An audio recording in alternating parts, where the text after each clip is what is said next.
이 시간은 본문 말씀을 통해서 도전의 영토를 확장하자는 제목으로 은혜를 나누려고 합니다. 여호수아서 기자는 가나안 땅 분배에 관한 기록에 앞서 가나안 정복사를 먼저 기술하였습니다.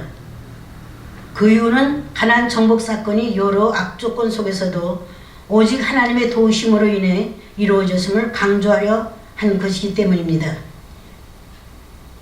이스라엘은 7년 동안의 정복 사업을 끝내고 정복한 땅을 분배하는 작업에 들어가므로 새로운 국면을 맞이하게 됩니다.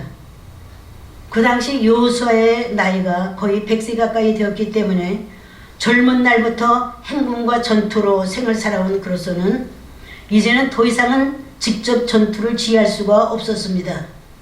사실상 이스라엘은 가나안 땅 전체의 지배권은 장악했지만 그래도 더 정복해야 할 땅이 부분적으로 남아 있었습니다. 그때 하나님께서는 아직 정복되지 않은 나머지 땅은 각 지파에게 미루어 놓고 요셉 자손에게는 가나안 서편에 있는 땅을 분배하도록 명령하셨던 것입니다. 본문 말씀은 출애굽한 이스라엘 백성들이 전쟁을 통해 가나안 땅을 점령한 후 유다 지파에 이어 두 번째로 요셉 자손의 제비를 뽑아 가나안 서편 땅을 분배받는 장면입니다. 이스라엘의 장자는 기업의 두 몫을 받게 되는 특권을 누리게 되는데 야곱의 장자 루벤은 소모와의 잘못된 관계로 그 주의를 잃게 됩니다. 그로 인해 요셉이 장자의 명분을 얻게 되므로 그의 두 아들 에브라임과 므낫세에게로 돌아가게 된 것입니다. 야곱의 11번째 아들인 요셉의 자손이 가나안의 비옥한 땅 중에 일부를 기업으로 차지하게 된 것은 하나님께서 요셉을 축복하셨기 때문입니다. 그런데도 요셉의 두 아들은 감사할 줄도 모르고 두 지파인데도 한 분깃만 받은 것을 불평을 품고 부당함을 항의하는 것입니다. 이때 여호수아는 그들이 불평불만을 어떤 방법으로 원만하게 해결했는지 분배 과정을 통해 깊이 의미를 살펴보려고 합니다. 먼저 여호수아는 미개척지를 스스로 도전하여 확장하라고 명령합니다. 야곱은 12아들을 축복하기 전에 창세기 48장 5절 하반절에서 요셉이 내게 낳은 두 아들 에브라임과 므낫세는 내 것이라고 했습니다. 그 이유는 야곱은 구속사적 견지에서 그들을 이스라엘의 가계의 일원으로 받아들였던 것입니다. 그뿐만 아니라 본문 6절을 보면 이들 후에 내 소생은 내 것이 될 것이며 그들의 유산은 그 형의 이름으로 함께 받으리라고 축복했던 것입니다. 므낫세의 반지파는 벌써 배당된 길르앗의 대부분을 소유하게 되었고 목도 광대했습니다. 그럼에도 요셉 자손은 분배 과정에서 두 배의 기업을 얻지 못함에 대한 불평은 매우 컸습니다. 그러나 여호수아는 토지가 자기들의 인구에 비하여 작다고 불평하는 에브라임과 므낫세 지파에게 다른 지파의 것을 빼앗아 주거나 재분배하여 주고자 하지 않았습니다. 자기의 용감성을 발휘하여 얻도록 맡겨두는 것이 그들의 모험심과 근면에 유익할 것이라고 믿었기 때문입니다. 그래서 여호수아는 불평만 하는 그들에게 분배받은 미개척지인 브리스와 르바임 사람의 땅 산림에 올라가 그들의 많은 인적 자원을 이용하여 스스로 개척하라고 명령했던 것입니다. 사실 그들은 수가 매우 많았고 그들이 배당받은 땅은 이스라엘 골짜기로서 비록 팔레스틴에서 가장 풍요로운 땅이긴 하지만 아직 적의 손에서 빼앗지 못한 상태였습니다.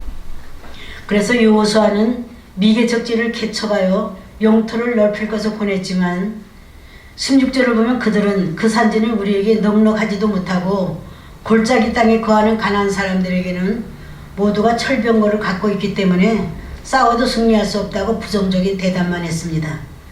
그러나 여호수아는 그동안 수많은 전쟁을 통해 체험했기에 그들에게 아무리 철병거가 있다 해도 당당하게 나와 싸워 차지하라고 권면했던 것입니다.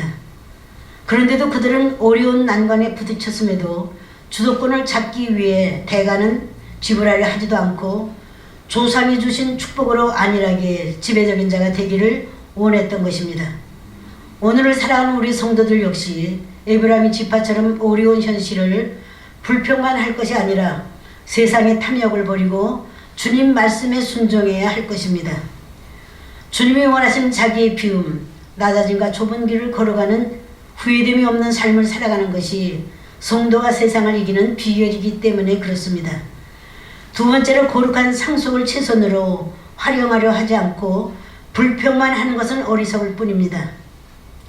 자신의 공적에 의하여 당연히 상속을 요구할 수 있다는 생각은 본받을 만한 것은 못됩니다. 요셉의 자손인 에브라임과 므낫세 지파는 토지 분배의 불만을 품고 공정한 판결을 받겠다고 찾아간 것이 제사장이 아니라 유리한 조치를 취해줄 것을 기대하며 자기 지파와 관계 있는 여호수아를 찾아간 것입니다. 그러나 여호수아는 스스로 개척과 영토를 확장하라고 명령했습니다. 이들이 과거로부터 받은 축복의 사실이 지금이나 미래에 해야 할 노동까지 배제하라는 것은 아닙니다. 이스라엘은 하나님의 축복으로 가나안을 얻었습니다. 그러나 그 가나안 땅을 건설하기 위해서는 일을 해야 합니다. 이탈리아의 남부 나폴리에 있는 어느 한 공장에서 일하고 있는 가난한 소년이 있었습니다. 그 소년의 인생 최대의 꿈은 오페라 가수로 이름을 날리는 것이었습니다. 그 소년이 10살이 되던 해 마침내 꿈에도 그리던 성악 레슨을 받게 되었습니다. 그런데 그의 목소리를 들어본 음악 선생님의 말은 노래가 다듬어지지 않아 돈 문에 부딪히는 바람소리같이 거칠어서 노래한다는 것은 무리라고 했습니다. 이 지적을 받은 소년은 그동안 쌓아놓은 꿈들이 한꺼번에 와르르 무너져 내리는 듯한 절망과 좌절뿐이었습니다. 이 같은 소년의 절망을 지켜본 어머니는 끊임없이 용기를 잃지 말고 다시 한번 시작해보라고 격려를 아끼지 않았습니다. 쓰라린 상처가 어느 정도 아물고 다시 음악을 시작했으나 가정이 너무 어려워 만족할 만한 음악 레슨은 받지 못했습니다. 그러나 어린 소년의 피나는 노력과 확고부동한 신념은 어머니의 끊임없는 헌신과 격려를 통해 드디어 놀랍도록 커다란 성공의 열매를 맺게 되었습니다. 그가 바로 이탈리아가 낳은 세계적인 테너 가수 에니코 카루소였습니다. 그는 20세기 최고의 테너 가수로 미국에서 오페라 무대를 장악했다고 합니다. 하나님께서는 당신 안에 고결한 이상을 가슴에 아는 자, 뛰어난 힘과 능력을 지니고 싶어하는 자에게는 스스로 개척하라. 그러면 이루리라는 격려를 아끼지 않으십니다. 실로 자신이 처한 환경에 만족할 줄 아는 사람은 매우 드뭅니다. 요셉 자손인 에브라임과 므낫세 역시 큰 민족을 이룬 것에 비해 땅이 충분하지 못하다고 불평하고 있지 않습니까? 오늘날에도 자기가 좋아하는 것을 자기 것으로 만들 능력이 있음에도 개선하려고는 하지 않고 자기 권위만 키우려는 에브라임과 므낫세 같은 부류의 사람들이 세상에 얼마든지 있습니다. 요셉 자손의 불평불만은 하나님의 뜻대로 살지 못하고 세상 욕망의 가치관을 바꾸지 못한 무지함 때문이었습니다. 노력도 하지 않고 그저 좋은 것만 얻으려고 하는 잘못을 우리 역시 범하고 있지는 않는지 뒤돌아보시기 바랍니다. 세 번째로 정당한 소유권은 자신의 노력에 의해 얻으려 할 때 하나님께서 도우실 것이라는 위대한 격려를 했습니다.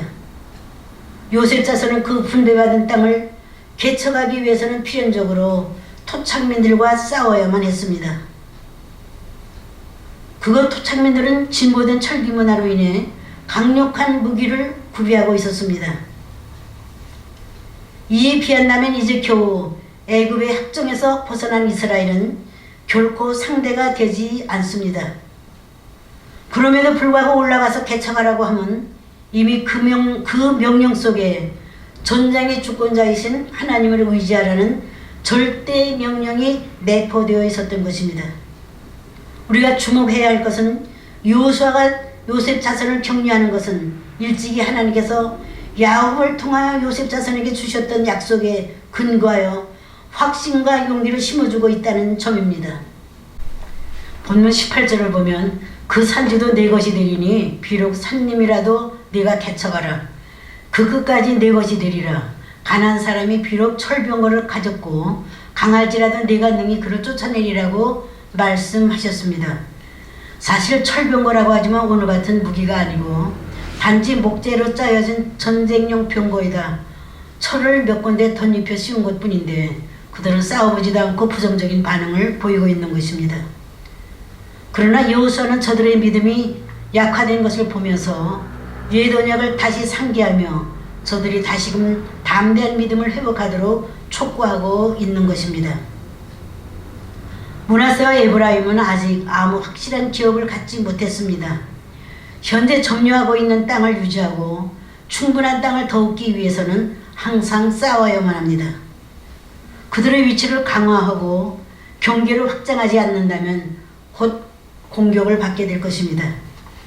여호수아가 에브라임과 므낫세에게 준 명령은 오늘날 교회 역시 성취해야 할 사명인 것입니다.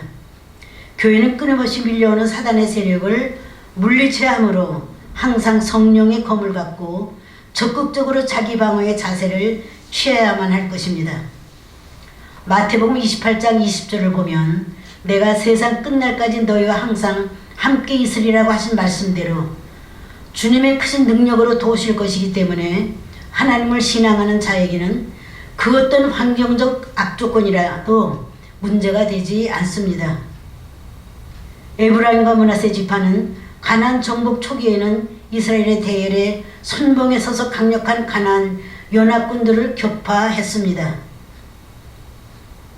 그런데 이제는 오히려 가나안 거민들을 무서워한다는 것은 결국 하나님을 향한 그들의 믿음이 약해졌다고 할 수밖에 없습니다. 여호수아서의 이스라엘의 이미지는 아주 동적이고 전투적이었습니다. 막강한 위세를 떨치던 적군들을 싸워서 내쫓던 그 역동적인 이미지는 하나님을 철저하게 순종하는 군병 이스라엘의 참신한 모습이었습니다. 그런데 믿음이 떨어진 그들은 무사 안일주의에 빠지게 된 것입니다. 오늘도 수많은 선교사들과 전도자들이 요셉 지파가 불평했던 산지보다도 더 힘들고 어려운 환경 속에서도 포기하지 않고 복음을 들고 험난한 산과 바다를 넘나들고 있습니다. 이 사실을 깊이 이해했던 사도 요한과 바울은 요한일서 5장 4절에서 대저 하나님께로 난 자마다 세상을 이기느니라. 세상을 이긴 이김은 이것이니 바로 우리의 믿음이라고 고백했습니다.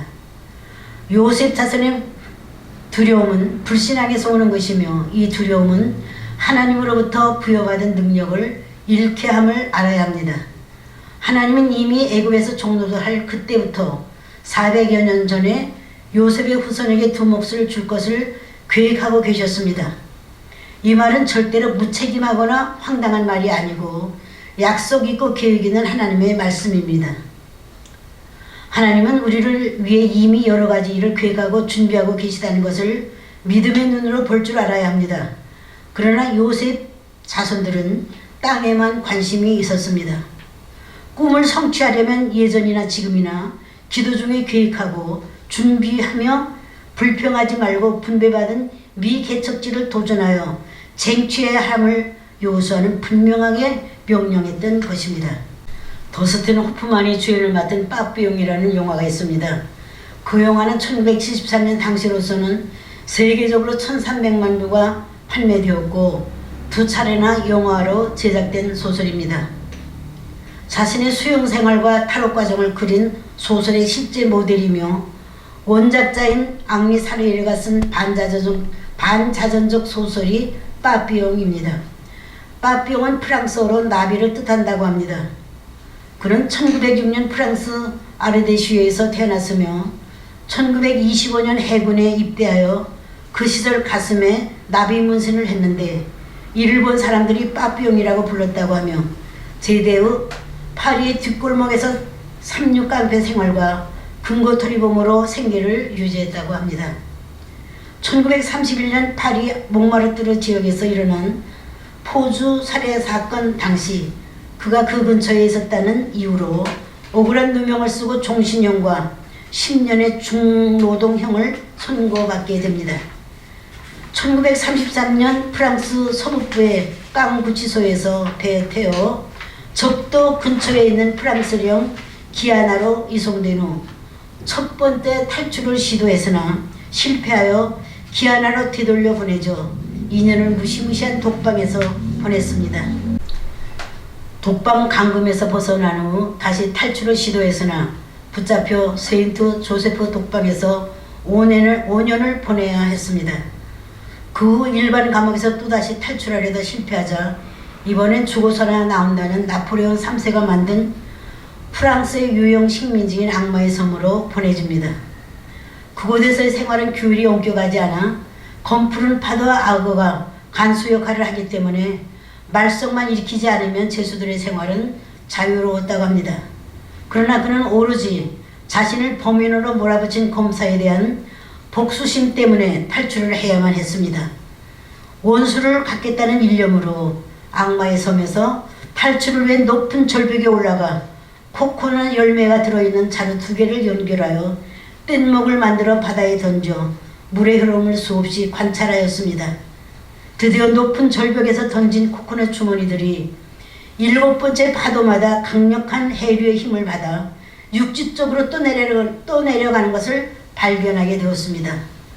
수차례의 탈옥과 재수감을 반복했던 앙리 사레르는 처음 프랑스형 기아나로 잡혀온 이후 10년 만인 1941년 코코넛 주머니를 이용하여 만든 뗏목을 타고 드디어 8번째 만인 악마의 섬에서 탈출에 성공하게 되었습니다. 그 영화를 보면 무서운 집념을 품고 자유를 갈망하는 한 인간의 끊임없는 도전 정신을 보게 됩니다. 요셉 자손에게 도전하여 영토를 확장하라는 여호수아의 근엄한 명령은 강력한 도전 정신과 격려가 내포된 하나님께 대한 전적인 신뢰를 당부한 것이라 하겠습니다. 유대인들은 병이나 물질 문제 등의 어려움을 당할 때 적어도 40일 동안 정성을 다해 기도할 때만이 간절한 기도를 했다고 합니다.